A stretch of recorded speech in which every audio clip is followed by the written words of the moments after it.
Fuckers hella loud. Busted out of nowhere. I know. Sorry. They always do that to you. I can't control it. Like, I can't put a pre-volume on a preview or like a, the premium to just be like 5%. So, I got BTTV modes, of course. At the same time, hey, listen. This is also pre-recorded. So, while this is a quote-unquote live stream, it's a pre-recorded live stream. It's your El Classic NA, baby. It's NA El Classica. It's also to make sure that they cut and trim any spoiler possibility. Because, you can't trust live. So right now, the guest is going to be the voice actor Nita Kirsten Valkyrie. I think she's Orterinde, and the voice actor of Beryl. So it's pretty cool.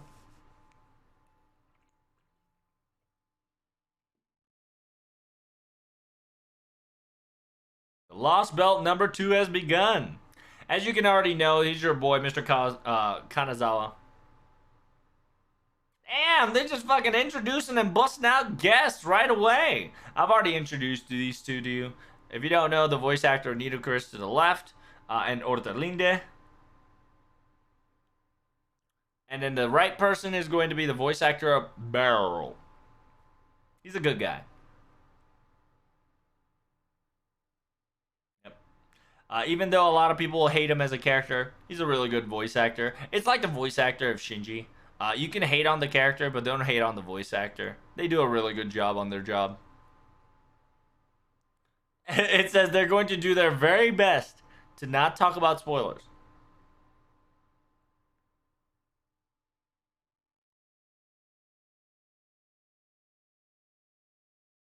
It says, yeah, that the fact that during LB2 beginning stuff, the fact that there's going to be now a spoiler channel, right, aka a spoiler talk show, the like we've all been waiting for is now here as kind of a dream come true.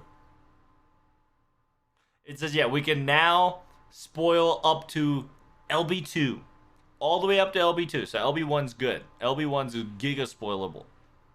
They're like I said, they're limiting their spoilers from LB1 to LB2 to LB3 little by little.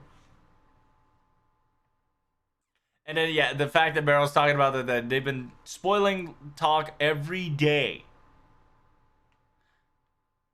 Yeah, we've been talking about spoilers every day to the point that we go further and beyond it, and so it's kind of a new different. Yeah, it's like it's very difficult to put some restraints. So like it's a new task for me. That's what Beryl said, the voice actor of Beryl. So it says, yeah, the spoilers up to season 2, part 2.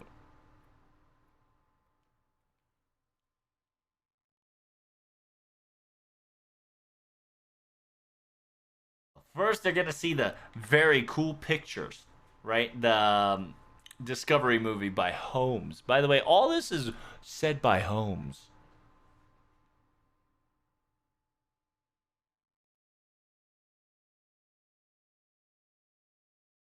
So yeah, if you don't know, essentially he's TLDRing the LB2. However, he doesn't explain all of it.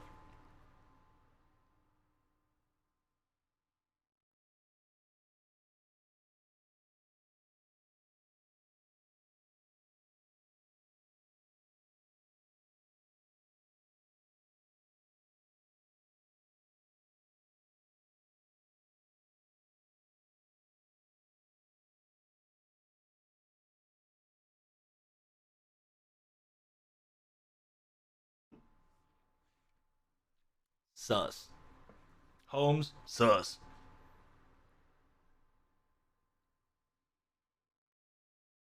It's so sad that even Chitonai barely gets any showings here, and Chitonai definitely needs to get redeemed. Chitonai is the like bitch slapped character of LB2.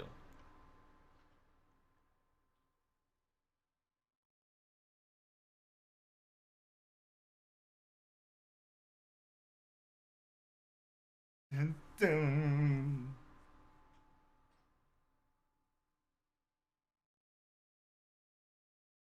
So yeah, essentially, he's not going to talk about all of it. He says they want us, right, aka the voice actors and the live stream, to talk about LB2 and what it was all about. This is how was LB2? It's so great. The fact that like Holmes was talking to it is like, and specifically telling us that is like Holmes is telling us to talk about it. It's like I love to talk about it. It's like I'm here. We're here to discuss about LB2. I'm excited. It says yeah, there's got to be a heartfelt scene. What do you think?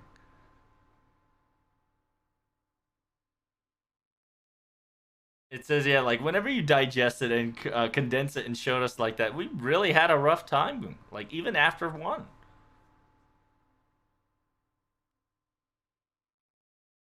It says yeah, even the illustration.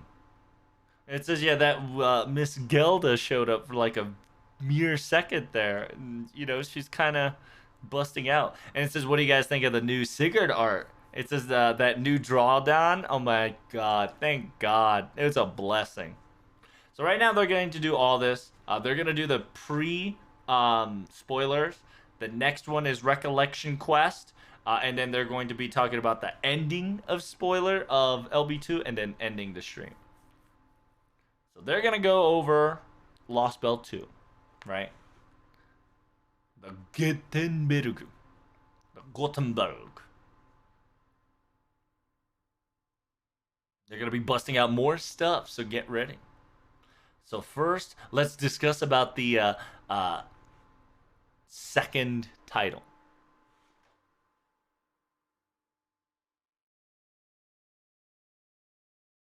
It says yeah, and then a lot of people are like, all of a sudden we're going for Beast Country to like some weird young boys. It's like hold up. It says yeah, the boys' flame never extinguish, and so it was really good. You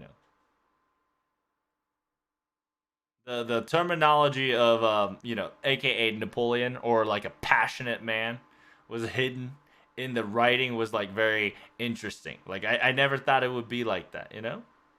And they're talking about both young boys, the young children, and the passionate man, aka Napoleon, right? And then they're talking about when it came out. Came out in 2018, July 18. It says it was 3 months after LB1. It's technically 3.5 to 4 years ago. It's just like, wow, the time do be flying, huh? It's like, yeah. Is this during that time? Do you guys remember clearly?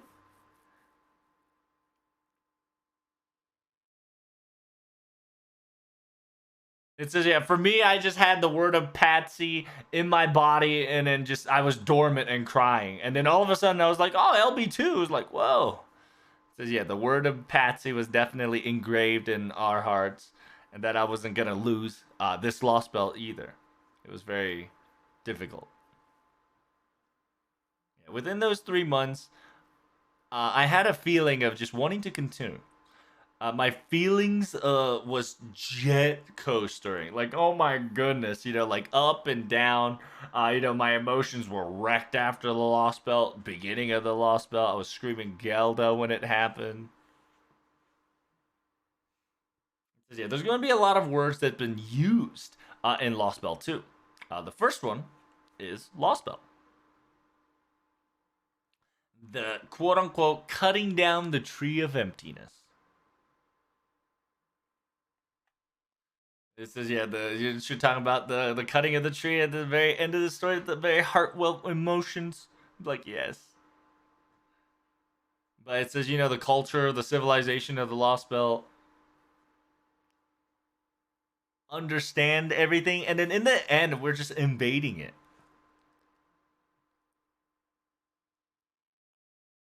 It says yeah, like the fact that we were able to do like continue it and move on, like even accelerate it in the first one. The second one was very crazy. It's like in technicality, aren't we the invaders? Right, we're the alien invaders. In the this season.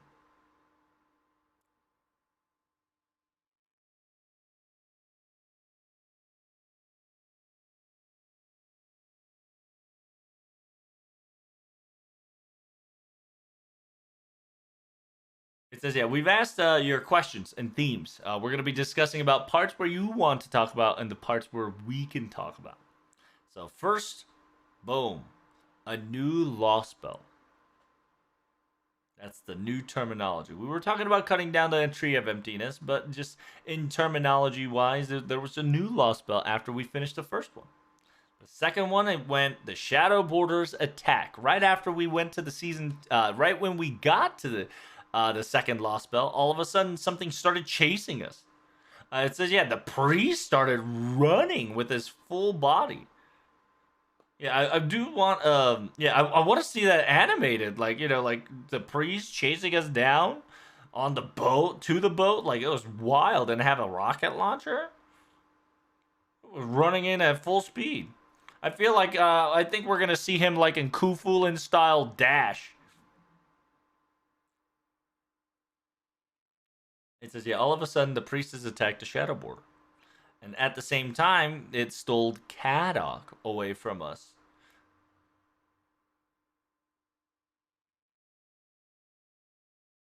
It says you had a lot of details you wanted to talk about. What would you? Yeah, it says, yeah, this is the word you wanted to use. Yeah. Yeah. Something to notice about Fokum was full of energetic. It says, yeah, it's kind of interesting that Fokum was very energetic, even in certain crisis. Like it was hopping, right? It was jumping and hopping and talking to us.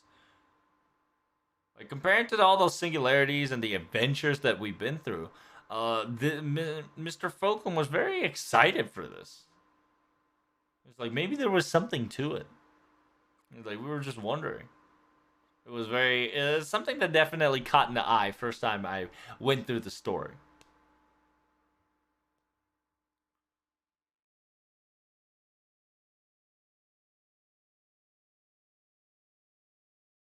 So it seems that the writer specifically did dot on this, and that the Falcon was very nostalgic about the divine aura it was in at that specific time. To express it, they made sure that Falcon was energetic, that the fact that he felt like he was at home to a certain extent. It says, yeah, that he can be the normal of energetic, furball that he is. It says, yeah, you also, Mr. Ishida, has specific wordings that was used in season 2 or part 2. It says, yeah, compared to Lost Belt 1 and Lost Belt 2, a lot of the background had very similar motifs. Like, for instance, it was a little still snowy. Yeah, it was still snowy, but like the fact that you're able to bust out something completely different with a very similar like background style is just magnificent and fascinating in my eye.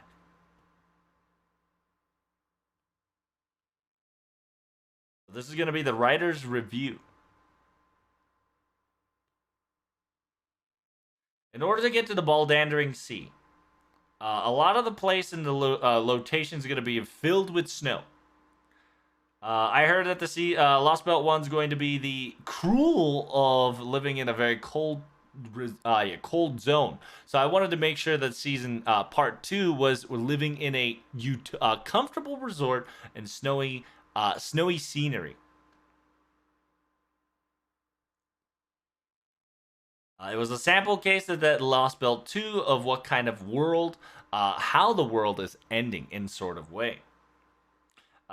Part 1 was definitely showing the cruelsome of the world, using the music in the background all together, and having to make sure that the writers are gotten all together to write down the aspects of what Lost Belt 2 is about. It says, yeah, it was very, very godly. It says, yeah, the characters that we met in Lost Belt 2 was very, very close home. It says, yeah, like there's just kind of crazy, like you had to overcome this something so similar but so endangering. So there's another one that says background music, BGM. It says, yeah, the music that's been made for every Lost Belt to make sure that the mood and atmosphere is perfectly made.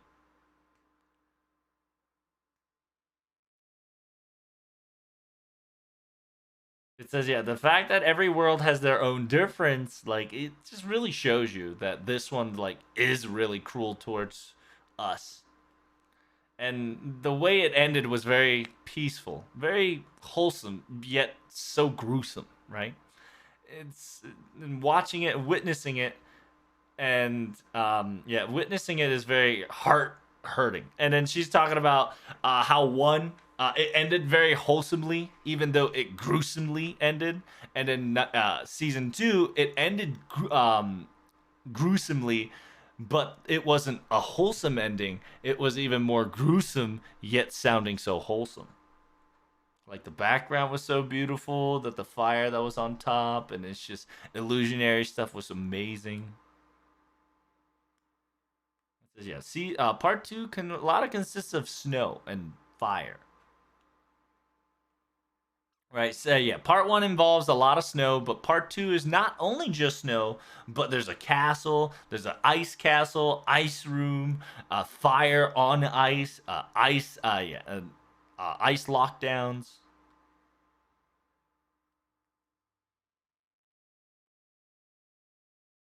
It says, Orderinde does show up in the event. Let's go with a new keyword here, and the new keyword is characters that met during the Nordic Law Spell.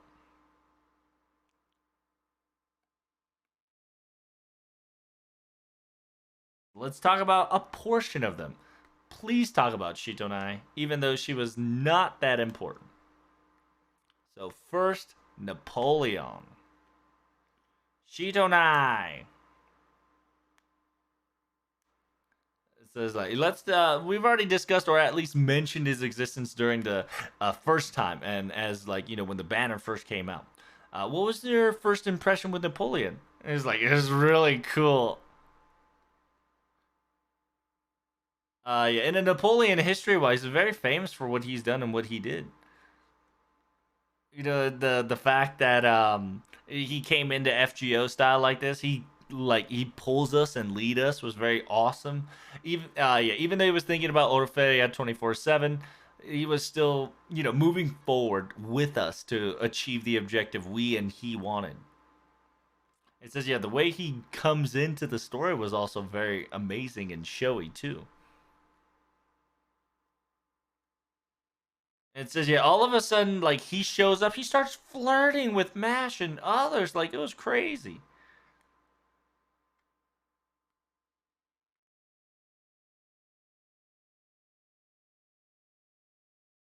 It says, even though Brahilda has that one person and he respects it, he still flirts with her and is like, bro, you're still flirting, man.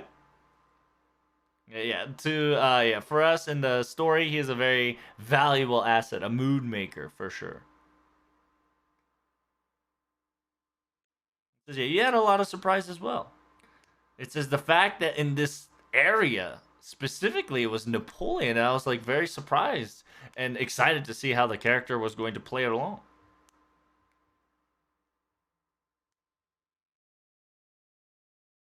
It's like I wanted to know if Napoleon was already decided, or was it something that was decided after the writer? It says, the writer has an answer to this question too when he wanted to talk about the comment.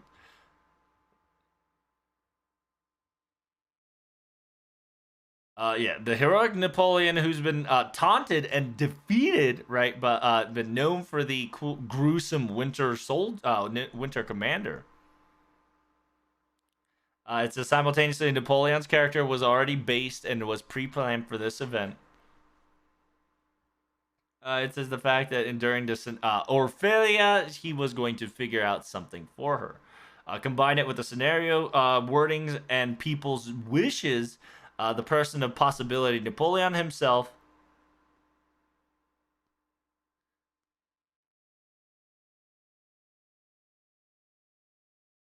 So essentially, the voice of Napoleon was heard through Orphelia and some voices from Skadi, perhaps.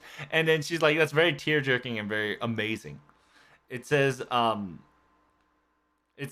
fact that a man of possibility comes into the world of no end. There is dead end and no possibility of the world. It's just awesome, you know.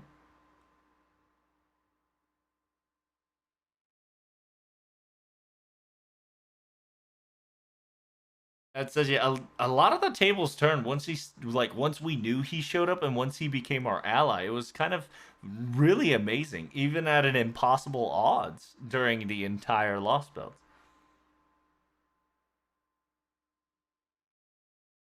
Next is Chitonai. It says I never thought Chitonai was coming here and used now. It says wait, hold up. It's like she looks very familiar. She looks a very familiar character. Wow, they fucking passed Shitonai like it was like, oh yeah, it looks like Ilya, huh? Moving on to Sigurd and Brahilda. Bruh, that's fucked up. Don't do Shitonai like that. Holy shit, they really did jump on Shitonai. It says the fact that Sigurd, he was Sigurd, but he was technically Suitor. It was kind of crazy. Like he was wild. He was very powerful. Like a lot of the times in the beginning, you felt like it was impossible. Even Holmes got beat up by him so early. It almost very dreadful. But all of a sudden, they started to become all lovey-dovey, and it was kind of very wholesome and healing in this, gruesome factor. The fact that Sigurd and Brunhilde was able to have a conversation and even, was lovey-dovey during this midst of battle was very kind of crazy.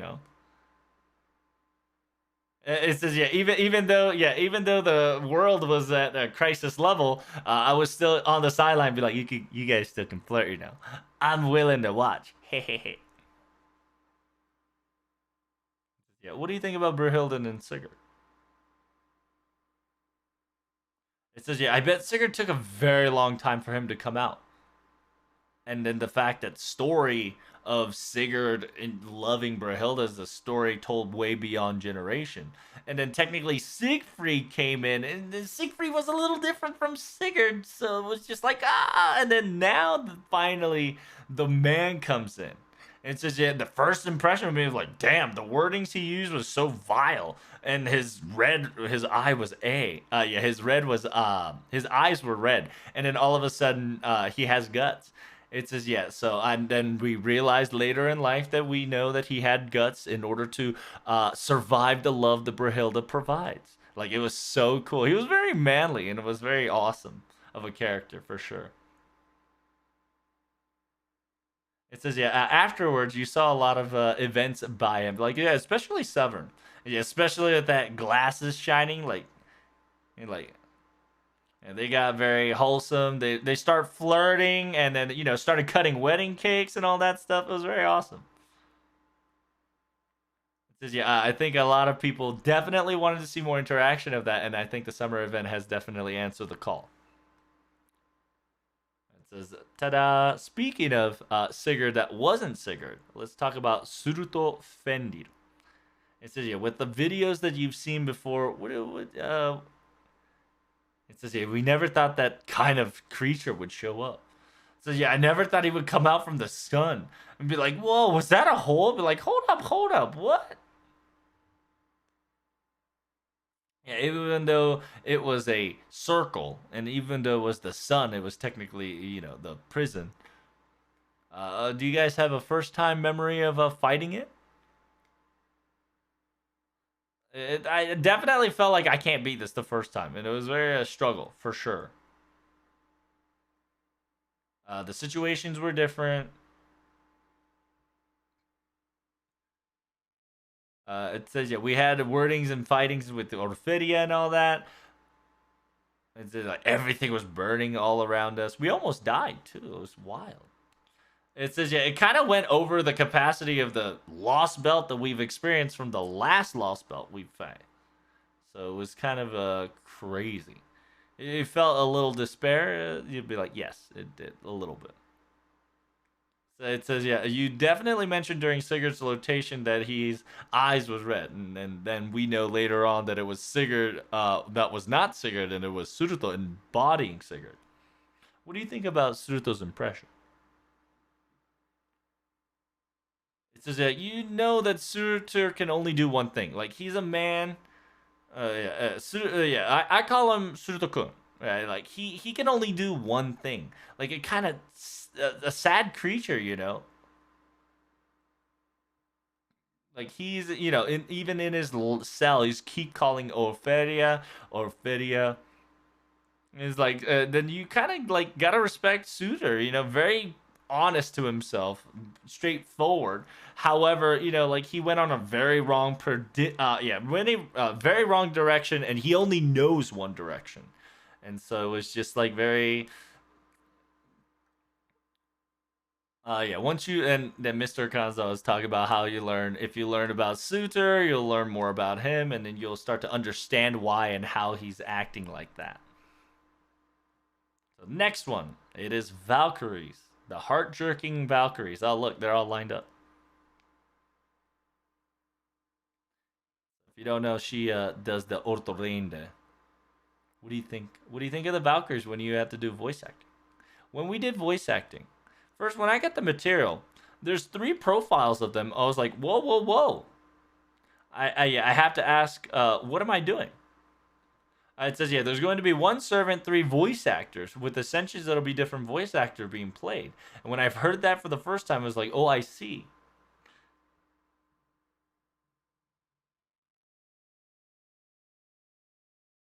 Personally, yeah, I'm pretty sure, yeah, because I'm voice acting, ordering it for emotionally because probably I was voice acting it. So when she was left all alone last time, it kind of felt very sad, you know, like whenever you saw Urterin, it kind of became more humanized, even though they were robotic until the very end. It was very saddening scene, very well, emotionally wavering scene.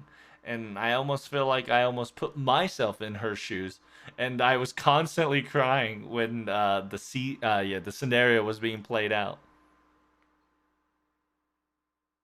Yeah, and then they're saying that maybe because you did voice act it, you put all your emotions to it, you were very easily influenced to it, perhaps, but it was very, very strong in the emotional factor. We're gonna talk about the ta-da, your girl Gerda, your innocent girl. It's just that she's heavy. That's heavy. It's pain. It's heavy. I don't know. I don't know anything. I don't want to know. It says, yeah, don't you guys feel pain just listening to that name again?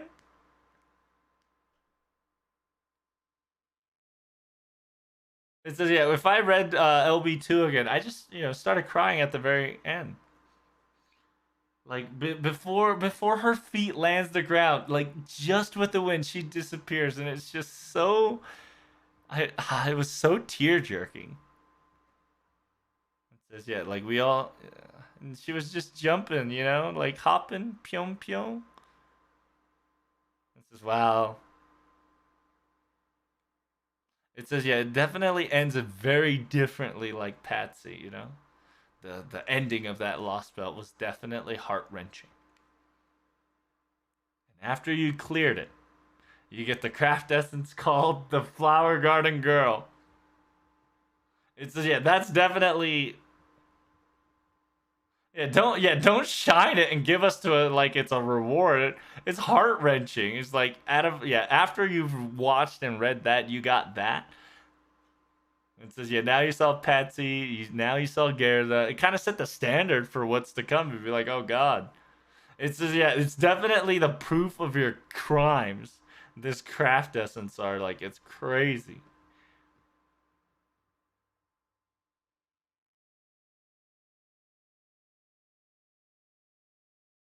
Yeah, it's something that we must not forget, for sure.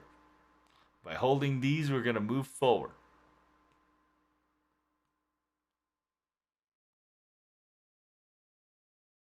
Yep, it's pretty wild. So we're not done yet, chat. Now that they finished talking spoilers on LB2, now they're gonna do the Recollection Quest. So now, I think the voice actor in Nitocris is going to try to beat Suitor or Sigurd. I think it's gonna be Sigurd.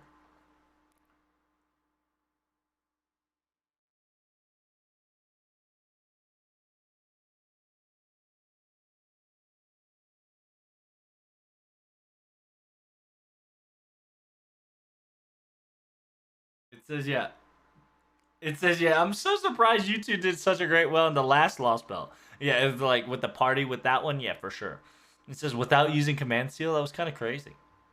Like the fact that you didn't use Command Seal to beat that was kind of awesome. Like a lot of pressure started riding on this for sure. It's like it's buff, it's debuff. So this is the battle of. Oh, they're doing Suitor? Yikes! I can't play Suitor because my game fucking lags. You gotta prepare yourself. So it says, yeah, please give me advice as best as you can. It says, yeah, I will support as best as I can. So they got themselves Brahilda, Sigurd, Napoleon, Skadi, and Orion. That's actually pretty smart. Brahilda's got the 15% charge. Mash got the Meridian, which is, easy charge. I believe Napoleon's craft essence is cheating. Napoleon's craft essence does not exist during that time. That is a cheating craft essence.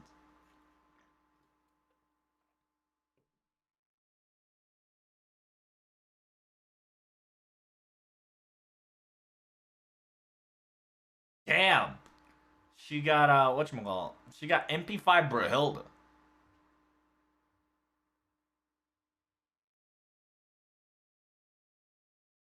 He says, yeah, she wants to put buff on Sigurd first before Brahilda gets one-shotted. It says, yeah, you two, yeah, those two definitely are perfect couples together.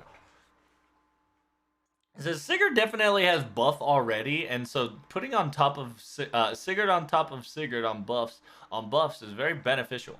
And so there's Napoleon in the back, and then there's Skadi in the back.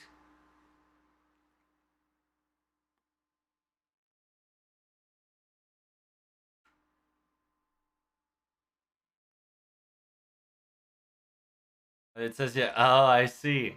Yeah, by the way, that craft essence is cheating. We're the foes. So here we go.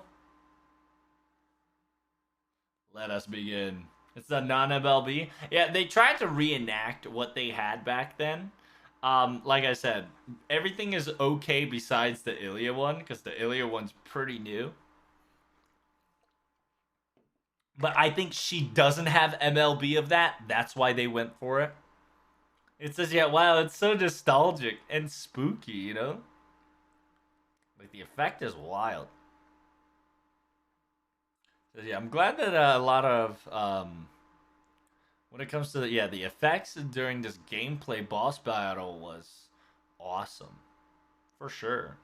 Like, this red and blue kind of mixing together was very pretty. And the scale that you had to fight through was just wild. 開発コブラはするとの限り、ボスエフェクトはいかん使って生息しているため。I don't know what the fuck it said. She's got tiny fingers. Pee-pee fingers. So it says, yeah, let's bust out Mash's buff real quick. She has no clue what she's doing, because she probably never used these crafted.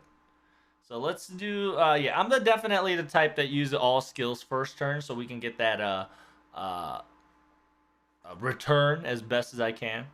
It says, yeah, you gotta watch out because Suitor does bust out debuffs on auto attacks.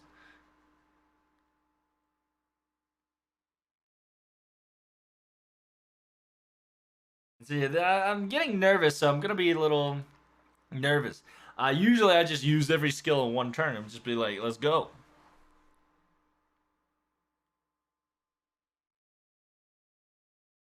It says, yeah, maybe Suitor does AoE, so maybe doing some tag skills. Maybe it'll allow you to gain MP on top of that. And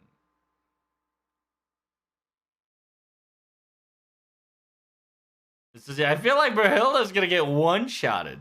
So it says, yeah, maybe let's put all the buffs on Sigurd already, just in case.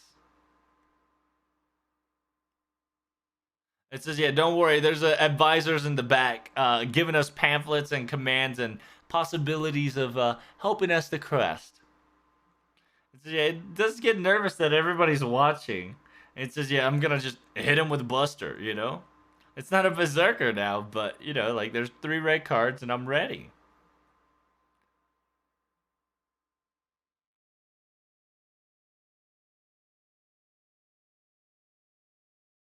So Brahilda's busting out all her abilities.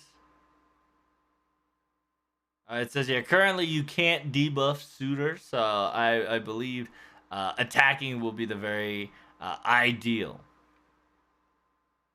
It's kind of silly, right?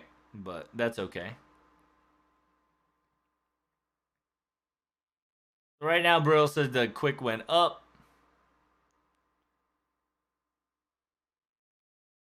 Ah, Brahilda got one-shotted. Sheesh. Oh, it didn't even full charge. Oof. This is wait. Oh, is Suitor archer? Like what's going on? Is it a launcher? This is yeah. Mash looks like she's ready to be charged. Okay, we're gonna charge Mr. Napoleon here.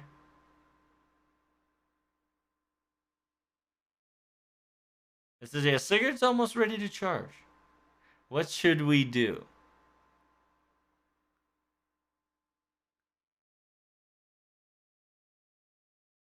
This is it.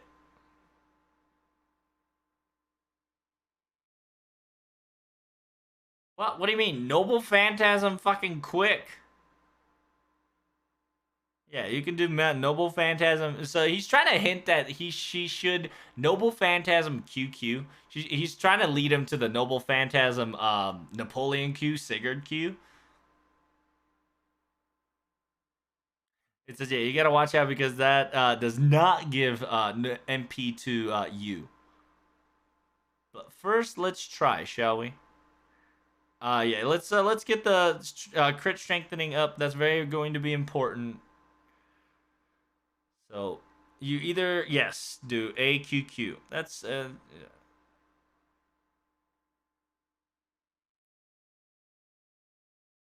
So yeah. Right now they're fighting it out.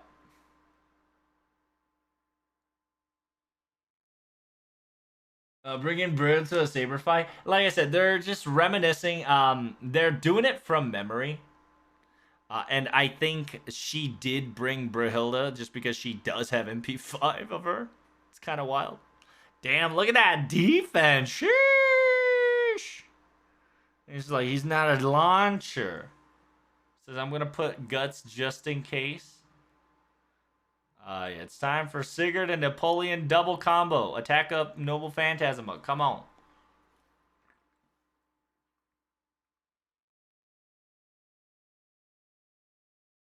So yeah, maybe we can gauge break with him.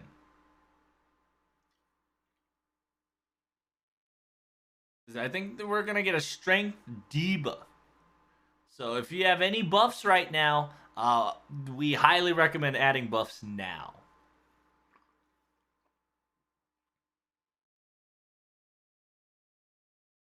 It says yeah, Sigurd's gonna do a very good damage. So we recommend only using Sigurd's Noble Phantasm. It says you got 200% Noble Phantasms. You have 200, yeah, 100% Buster. You definitely wanted it, yes. Whoa! Damn, she fucking Sigurd's about to do. Yeah, this is a Buster Berserkers classic, triple red. It says, yeah, the strongest and feels Goodman. Damn, that overgauge. She definitely should have charged Sigurd instead of doing 100 fucking Buster. It is a shame. But damn, it shows how Sigurd's just very powerful. Remember, Suitor is dragon. So that's why Sigurd just hits like a fucking truck, even though it's a saber. It says, yeah, there's the strengthening, there's the heal, and the buff nullification for 3 turns. It says,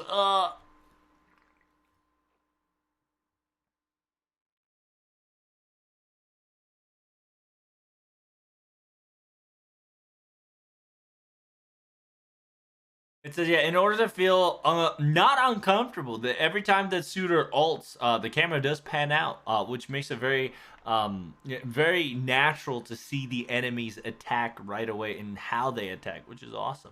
Yeah, it's a 3-turn buff nullification that cannot be removed. That's kind of whack.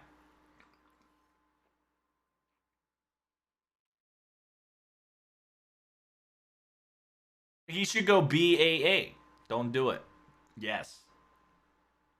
My man, by the way, Beryl, while he's probably saying it for himself, he's constantly looking at the right to see the advisor's advice too, to make sure that he's not in the wrong. It's very funny. Like if you keep looking at his eyes, he will constantly look to the right, his left, and then he's trying to make sure that he's got the right advice for her. It says, yeah, if you can heal, I think we're good. It's like, as long as he doesn't crit. Dude, don't raise flags like that, brother. Buster memes, how nostalgic. Swiper, we still in that Buster beam, homie. You did no fucking damage. Damn, that charge though. Oh, that's a. Ooh. Ooh, as long as it's not crit. As long as he doesn't crit. Hey, PogChamp. No, don't do it. It says you can't dodge right now because of the buff. It says there's 2 more turns left. I hate it. It says don't do it. Don't do it. You can't do bunker ball.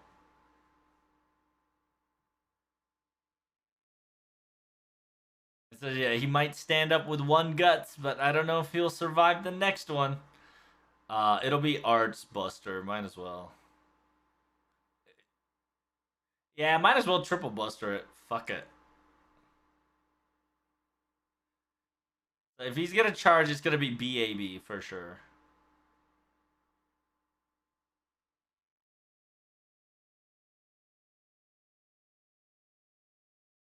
Don't. She can't. She's constantly wanting to buff Sigurd, but she keeps forgetting that she can't get a whatchamacallit. And at the same time, they're trying to charge Napoleon. They should just do BBA instead of BBB. But because anti-dragon doesn't get applied here. Oh, PogChamp. Man, look at the damage Sigurd does. Holy shit. It's kind of wild. Oh, feels bad, man. There's Noble Phantasm coming in hot. Later, bitch. That's a oof right there. That's a scuff, boys. That's a scuff.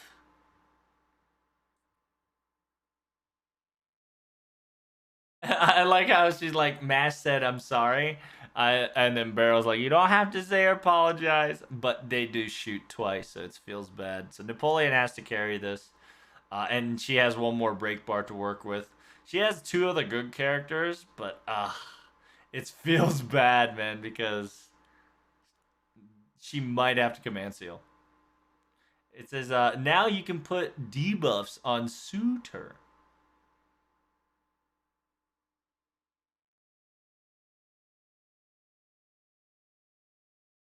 You can't charge Napoleon. Don't do it.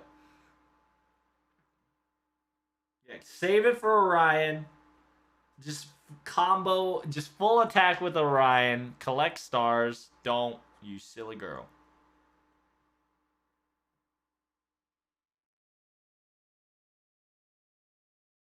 And that's perfectly fine, right? QAQ. That's a good star charging.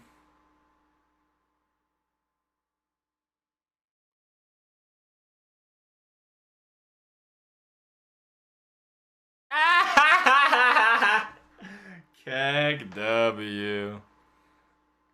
Can't use skills for 3 turn, boys. They realized too late.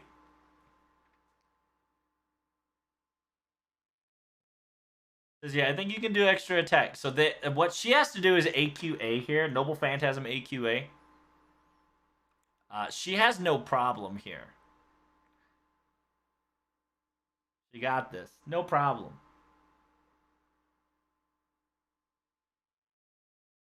It's a suitor is also a male. It's a joke, right? Suitor does not take male damage, but it's a joke that Suitor is male because he loves Orphidia, right? So it did say at the bottom there, it says warning, Suitor does not get affected by the male charm. But that's an MP5 Orion, so that'll do a lot of damage. Oh, the crit did good. Oh, sheesh. Damn, that crit be wildin' though. It's just I'm not afraid anymore. They didn't realize there's a damage cut. Damn, Napoleon's been thick. Thick boy Napoleon.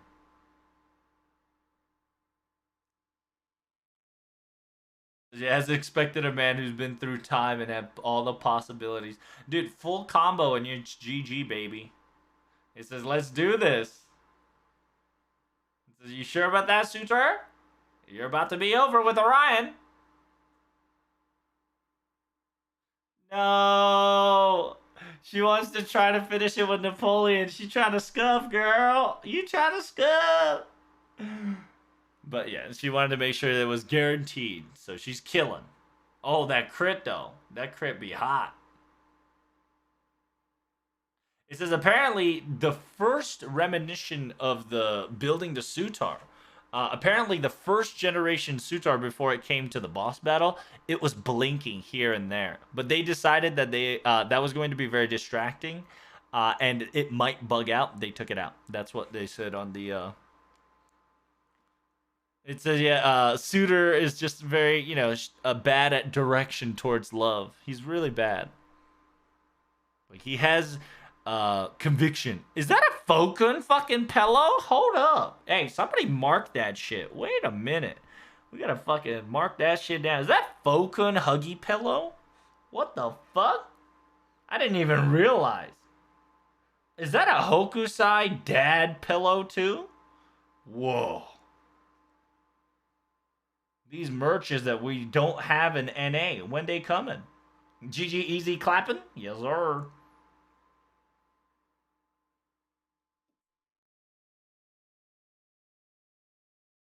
First, apparently they did have, Suitor were have eyelids and close in and out of its eyes, but they did take him out.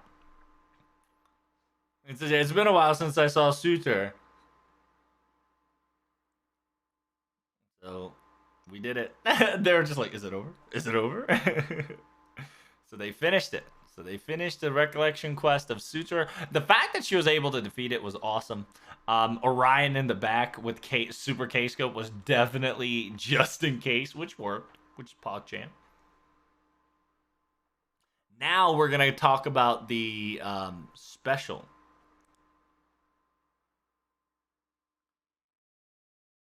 Yeah, now they're going to talk about after LB2, right? Everything after LB2, the Baldandering Sea. What is what is love and what is love? Oh, they bust out the song too. And it says, yeah, the two and this theme, a lot of theme of Lost Bell 2 was about love, for sure. Let's talk about the servants that calls about love. Skasahaskadi. What is love and what is falling in love? What was your very first impression of Scuddy when she showed up? It's just the first time the fact that she says don't kill was kind of very protective, was very impressionable. The more you understand. The more you understand her, the more you realize that she was the very lonesome girl that burdened everything in this Lost Belt. And it's like I've started to understand and feel how she went through and why she wanted this.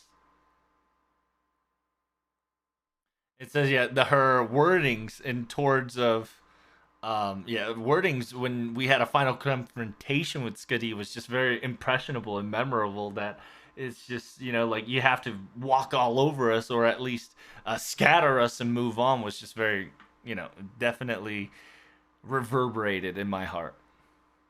So we're talking about Gate of Sky.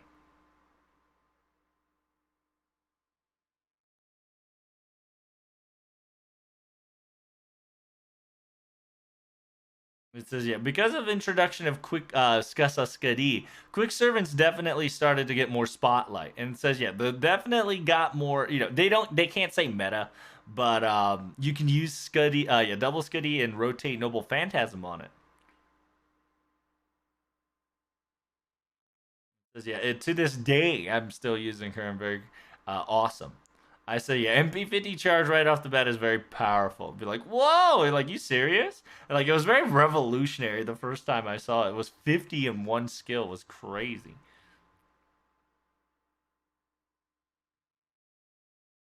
It says, yeah, it gives us a lot of stars too, which is awesome. And there's a specific background music whenever she used Noble Phantasm. It was yeah, she looked awesome.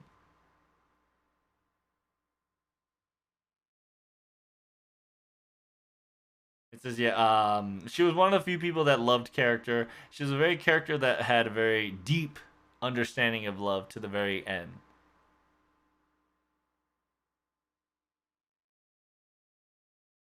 Love or to kill. It says, yeah, what is that terminology got you rumbling? Whenever she says that, should I love or should I kill? I thought it was very impressionable, so that's why I wrote it in the survey.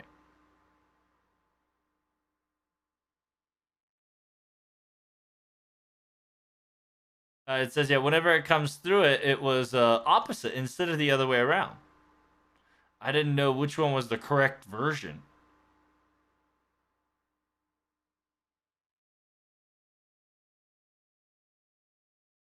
It says, yeah, I wanted to know what kind of, because apparently the servant version and the LB version, they have that swapped. And that's why she got very intrigued, because I wonder why she would say kill first and love. It says, yeah, the writers got an answer for that question. Uh, the the location. It says, I never thought you would notice that. It says, normal Skitty wants to love. She never wants to kill. 3,000 years, she didn't want to kill anybody in the beginning.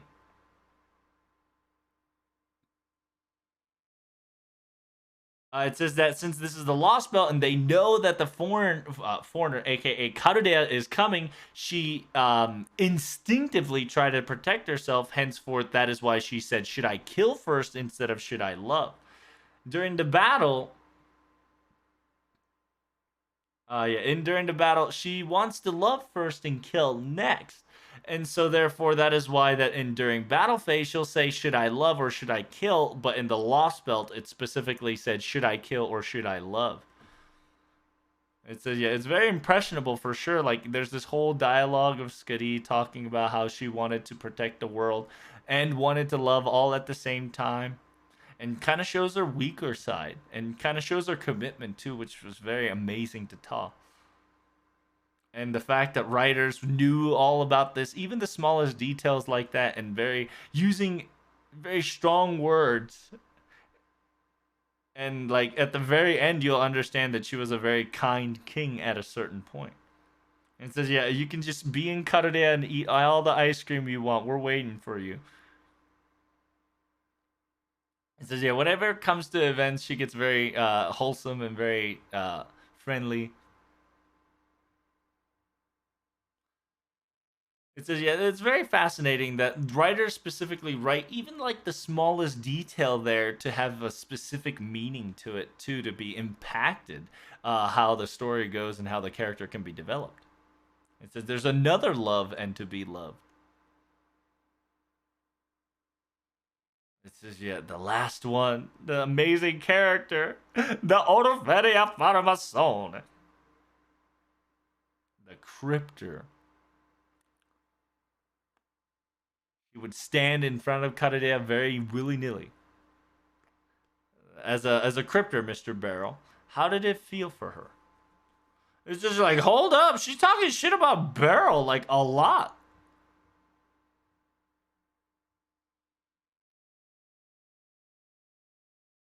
The very first impression I had her, whenever she talked, she was very noble. She was very knightly. Like it sounded like she was a very noble and honored student. And like this Lost Belt kind of shows that she also grows as a human. And only if we were just a little bit faster. And it's one of those, if only we were to encounter earlier, just a little earlier. And then she also hated Sundays.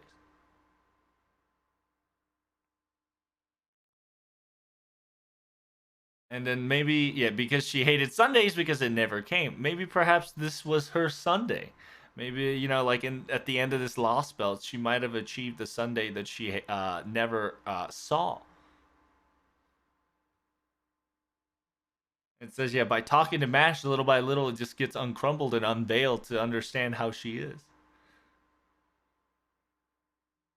It says, yeah, the fact that whenever the text came in, there was no flavor. It was very gray color to see if there was any emotions, and we don't know if it, like it was able to, like, yeah, convey it or not convey it. That amazingness during that was just very fascinating. It was a fantastic job on the writers. 10 out of 10.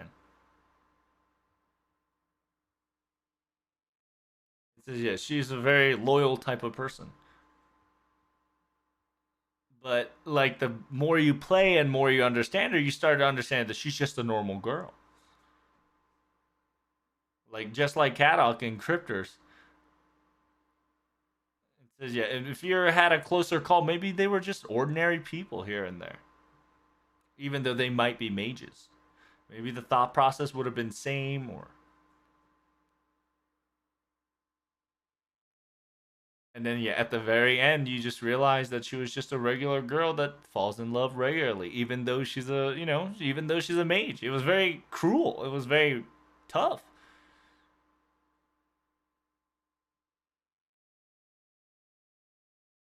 It says, yeah, compared to Kadok, she's not so much of that, but she definitely shows signs of clumsiness too here and there as well, in her own way, of course.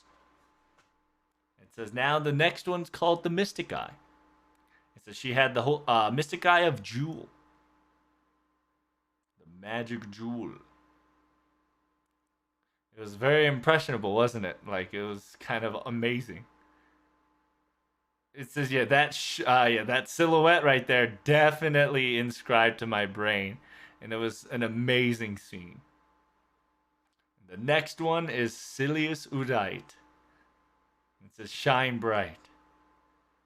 The fact that here is the first time you started learning about these Silius Udites. It says if you use it, you die. You're like, whoa, you're gonna die. It says, hold up, Kryptos can die? It'd be like, Kadok survived, It's like, hold up. Like, he got snatched away. But Orpheia does die. It's like, I can't believe, like, she died there afterwards. And be like, no way. It was one of the trump card that was given. And this super trump card, that exchange of life, it would do something amazing. But the price is too much. Like you definitely see the determination and the resolve that Overfedia took in order to stop Suitor. Like after that, I was just tearing and pouring. I just couldn't stop crying. That entire selection was just nothing but tear jerking. Like right when we get to know each other, she had to go. Like even though we were enemies, we started to understand. And then she just had to go. It's just like, that's not good. So I was crying all day. Says I definitely cried. Me too. I cried on that part for sure. That shit was definitely tear jerking. It's like there was a possible future, It'd be like, yeah, there's this, like a possibility of a world. They busted out real quick succession before the final lights out. That was just too cruel. So the writer had a comment. It says, when the first came in, started recording promotional videos and readings, I definitely had this in mind. It says, constantly I had Lord Kiristraya in my heart. It's not out of loyalty, and I had it for loyalty, but however, there's one other feelings that probably I didn't think about. Something that couldn't have been said out loud, something that would have bended me. Yeah, whenever I voiced her, I needed all the concentration that I needed, and it was very tough and very difficult, but was made it. It says, yeah, the fact that even the voice actor says Kiristaraya Sama, like Lord Kiristaraya, is definitely amazing. Then last but not least, Kiristaraya Wodime. Wodime.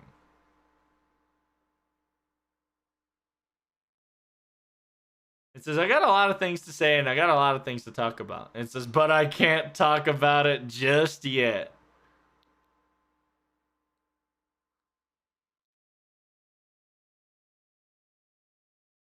It says, yeah, I definitely listen to what he says too after everything is done, after everything hears and understand.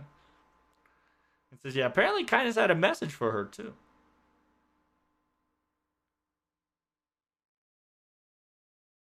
You got to see more side of Kiristaya. It says, yeah, we still got more to come afterwards. So it says, yeah, we'll have the conversation for now. It says, yeah.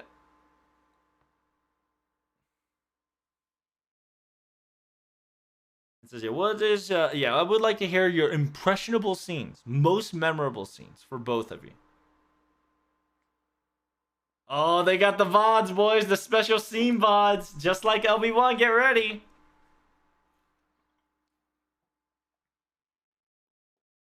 Ah, shit.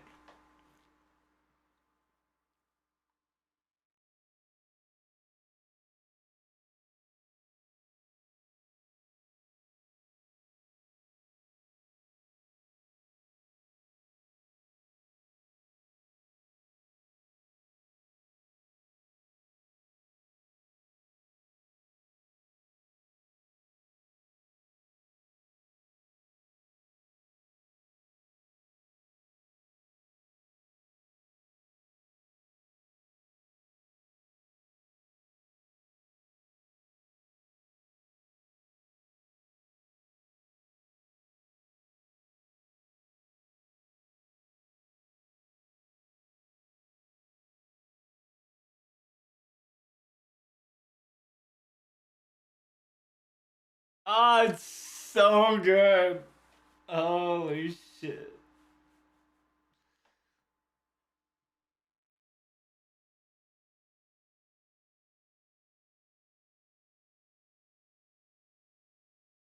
Oh, they even do this part too.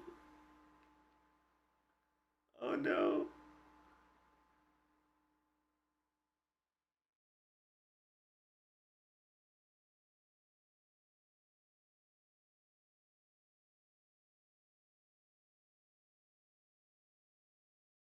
Imperial privilege.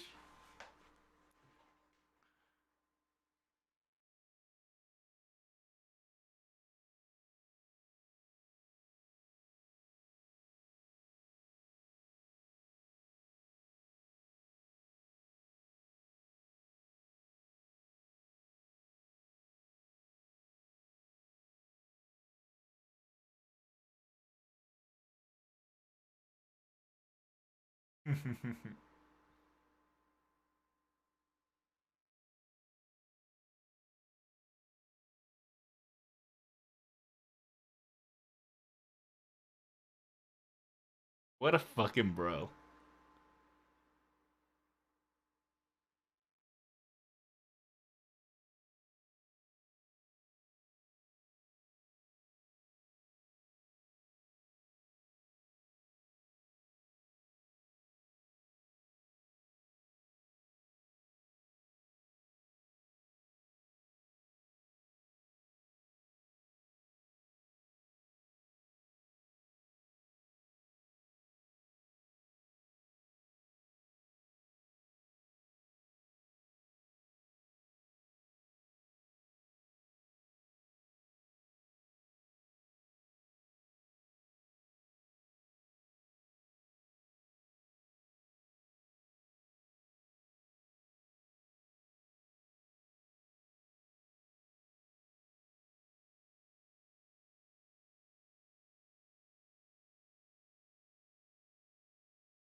It's definitely a good scene for fucking sure.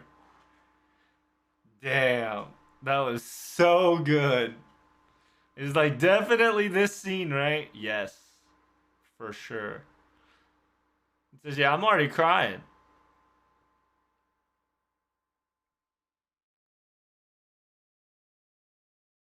It says, yeah, Napoleon was definitely a man of possibilities, wasn't he?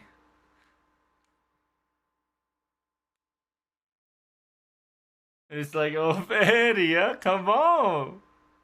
It says, yeah, I'm really glad that he saved her at the very end. It was very amazing. It says, yeah, because of Napoleon's words, his dying flare definitely resolved her. You know, the last Mademoiselle is just like, bro. It's like that's his final goodbye. Like that's tear jerking. And then at the very end, you know, she specifically says, you know, liar because she, you know, trusted in her word, his word. It says, yeah, I can only say thank you for voice acting that. It says, yeah, I never thought if you requested it actually works. It's like I want to hear it all voiced out now.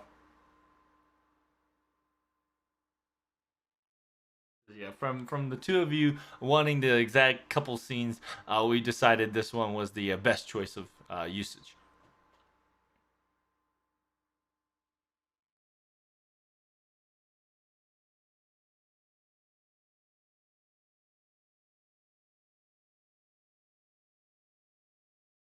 And on top of that, at the very end, the Shadow Border is moving on to a next location. We get called to the Baldander, Barto Anders. All of a sudden, we got thrown into the Elysian seaside. The Baldandering Sea has started to call. And the next thing you know, we see a specific name called Shion Erutonamu Sokaris. It says, hold up, I've heard that before. If you've seen Type Moon stuff, perhaps you might know her a little here and there. It says, yeah, why is it called Sokarisu and not Atolasia? This is like, I was wondering the first time I heard it. I was like, I wonder who she is. It says, yeah, we never saw her before, wasn't we? And so it kind of got exciting and be like kind of curious. And it's just like, and I never thought it would end right there, you know? It's like, what is this final like cliffhanger? Like, I got so curious. Yeah, the cliffhanger was crazy in the end of The Lost Belt too. It says, yeah, this definitely continues through Lost Belt 3. I wonder if they're gonna do 3.5.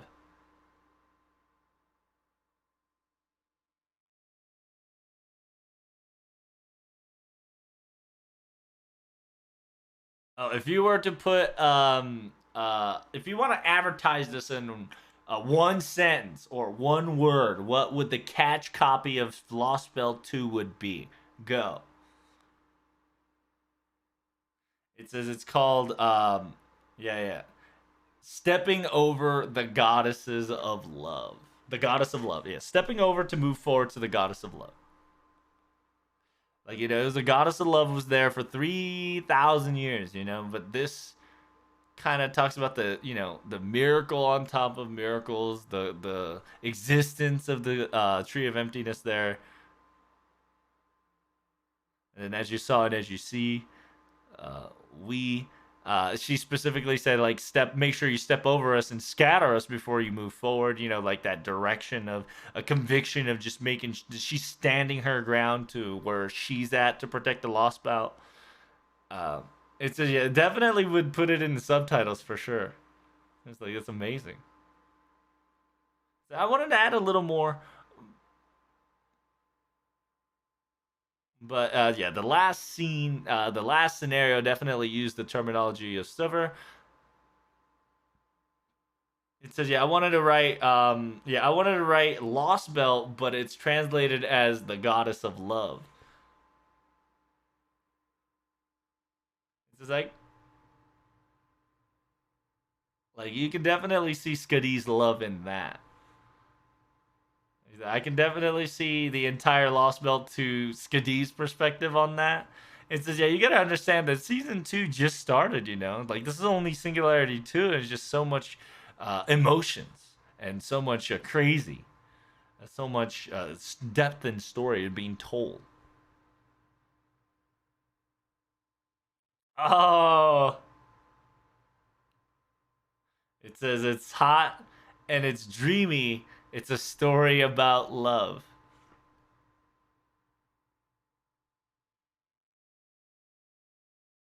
It says you already know, like, you know, passionate. When it says hot, it's passionate. You know, suitor. And then and then like locations and the moments were very passionate too.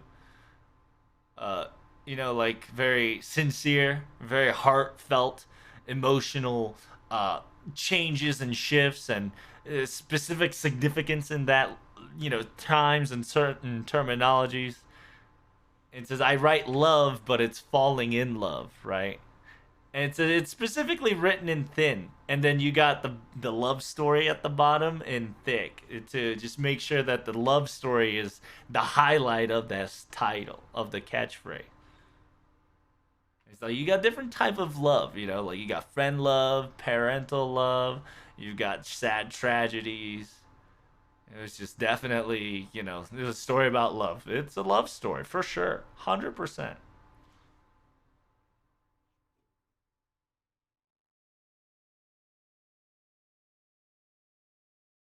You're getting free content from these two degenerates.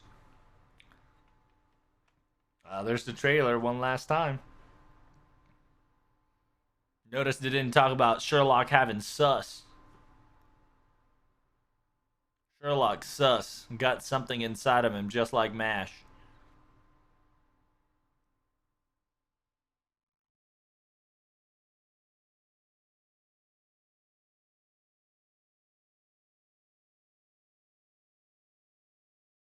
So good, so good. So now that we're done with it, they got FGO's got some news. Oh, they're just gonna talk about the LB2.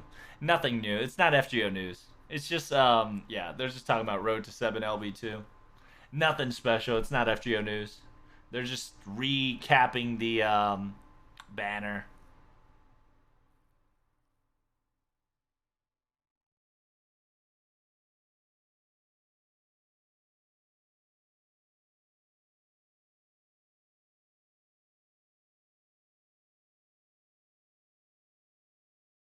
Oh yeah, we got New Skitty Interlude, which I highly recommend you guys read and watch. There's Lost Bell 2 servants, interludes. Even if you haven't summoned them, it's openable, so you can play it, which is awesome. So if you need AP to waste, this is a perfect time to do so. At the same time, all the servants, Sigurd, Napoleon, Chitonai, Valkyrie, is getting a pickup. Where the hell is Skitty? Hold up. Whoa, there's no Skitty pickup on there. What the fuck, bruh? Oh, because it's over by the time this live stream's on. Dang, that's kind of wild. Yeah, you can do Recollection Quest to get tickets and teapots, Master Mission in order for you to get more Saint Quartz.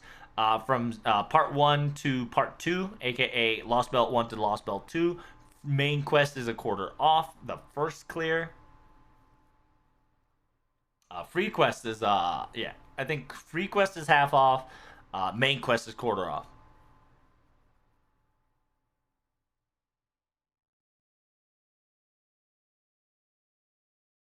It says, yeah, so you two guys were able to speak in spoiler-free action. How does it feel? It says, like, should we make it longer? It's like, can we do something so we can extend it just a little longer here? Like about 2 more hours?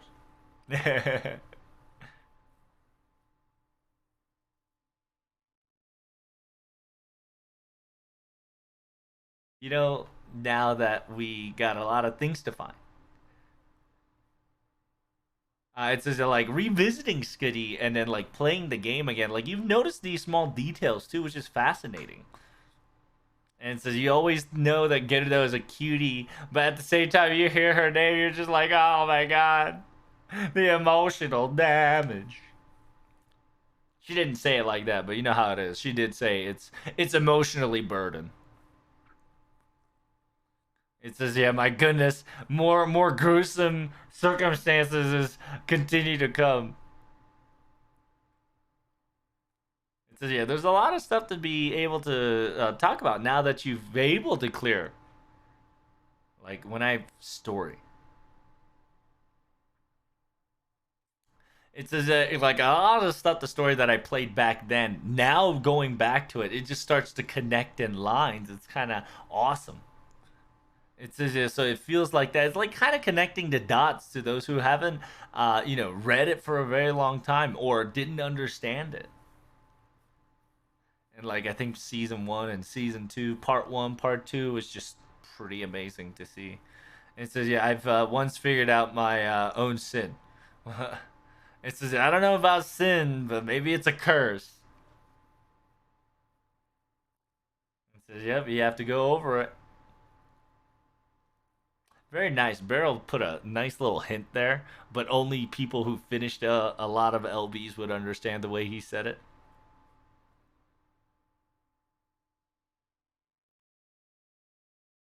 Oh, you know what? They're gonna do 5.1 two-parters and 5.2 two-parters. It's just like, oh my god, that was definitely the part when support definitely came in to help. Like it was very close. It was wild. It's like it was very last scene.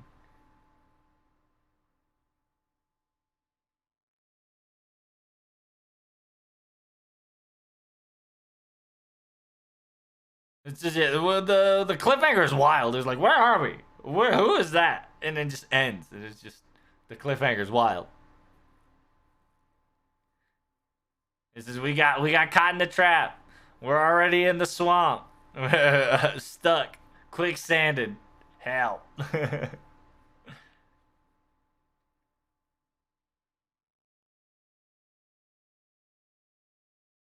We have a word of word towards the master that's continuing to move forward.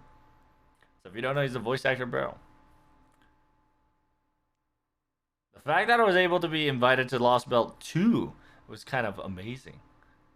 I was just a user during like just the Lost Belt 2 time, so it was just like it's honor the fact that I was now a voice actor and able to participate in these kinds of events. And now that I'd be able to converse with not only the voice actors but like the game in depth itself, and everybody has their preferences, their favorites, and their emotions and their thought process through it.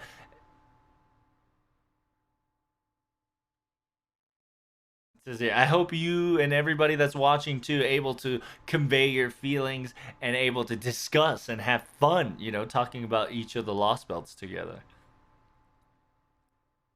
It says, yeah, I hope that if you find anything that you enjoyed about the Lost Belt, please let a friend know. And if those who know about the Lost Belt, you can kind of look back into this whole shebang and have fun and enjoy it. You might find out something new, just like we did right here. So thank you very much so much for coming. I'll see you next time. Because you're going to see him next time. So if you don't know, she's the voice actor Nidacris and Valkyrie Ortherinde. It says, yeah, the fact that now we can talk about spoiler live stream is kind of honor to be invited like this again. I It's like you talk about friends and good families, but now that able to say it out loud without getting in trouble to the users and the viewers, it's kind of another set of relief. And able to get these whiteboard to kind of jot down and talk about specifically on each of the servants and how things cool it would be.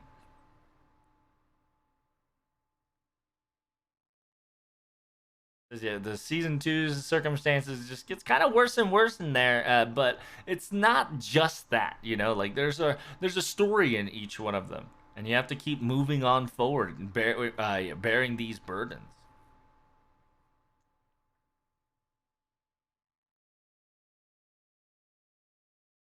Says yeah, we're gonna while telling it to other friends and understanding it, and everybody's starting to get caught up. I'm excited for the new events, and I got a lot of things to talk about too, but I gotta hold myself back. And it's just, I can't wait for the full voice for all the live stream that's gonna come for the Lost Belts to come. So I'm waiting for the next live stream for sure. It's like as a user and a voice actor, I'll be doing my very best to play the stories and enjoy as much as I can. I know it's very long, yeah, very long rant, but thank you all so much for coming. I'll see you next time.